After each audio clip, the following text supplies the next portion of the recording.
we wanted to go a little bit into some of the issues, because to Professor Fishkin for having shared with us, taken time to share with us his thoughts about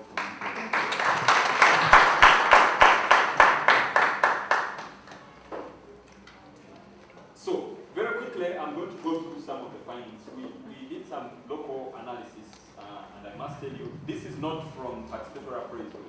So don't say, hey, why didn't you find the other thing of mine which I found from Chief X? No. This was purely a desk review. And the things here are just general.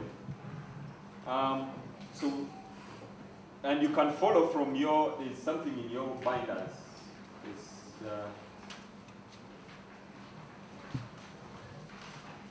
There's a small document in your binders. There was a Republican candidate in the United States who said binders full of women. But our binders are full of papers and opinions.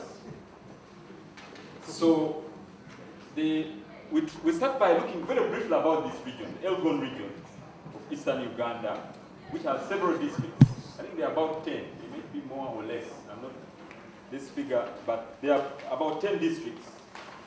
And we know that the main economic activity in this region, and I could make this bigger, is subsistence farming. Is this true? Or is it mostly subsistence farming? So whatever resilience issues we are talking about and livelihoods, they should have a strong link to subsistence of farming, because that's the main economic activity. So anything that affects agriculture, people are prepared to die. So that's very important at the background. So anything that affects the agriculture, and you know the correlates, land, you know, those factors of production around that. Land, rain, fertile land, and all that. So it's a key issue. And they use mainly traditional methods of production, not the commercial type of agriculture, although there are pockets of commercial agriculture. And because of the setup of the community, as you will see, they rely on agricultural produce from small holdings. They are mostly small holdings, plots of land. True? Yeah. So most people have small plots of land, and they are surviving on those, both for consumption, subsistence, but also the reserve for selling. So it's very, very important in their resilience cycle. So the food is grown both for home consumption, but also for commercial sale. In the past, when we were in the primary school, they used to tell us, these are the cash crops of Uganda. And then they would say cotton, coffee, tea, sunflower. These days, everything is a cash crop and everything is a food crop.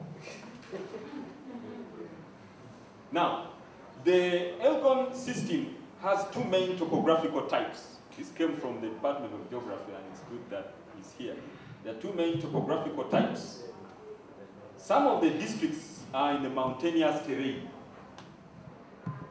like Bududa, Manafa, Sironko, Kapchorwa, so the hilly sites. Others are low-lying, like Butaleja. And all this has a relationship. Already you combine subsistence agriculture, small holdings, and now some of the small holdings are in the up areas, others are in the down areas.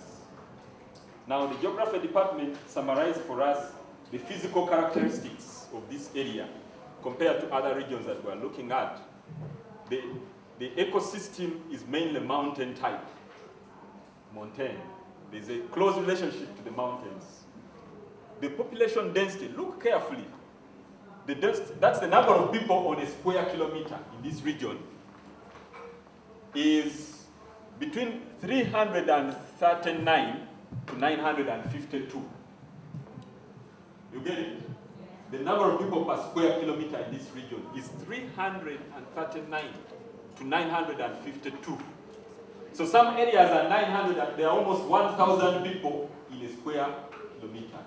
While in some areas, I don't know which district that one would be. Is it Butaleja? Is it Manafa? suffer or what? The density is about 340. Now compare with the TESO. The population density ranges from 72 people in a square kilometer to 202. The highest density in TESO is way lower than the smallest density in Bududa, Manafa, Butaleja, and all those districts. I hope we are big. So population density, we say smallholding agriculture. People attached to their plots of land, like the promise from Jesus. They are relying on it for both eating, but also selling and getting school fees. Then, some of them are in the mountains, others are in very low lands. Extreme. And this, by the way, is some of the highest in Africa when we compare with different regions. Very high. The soil productivity is high. It's high. This is different from other places.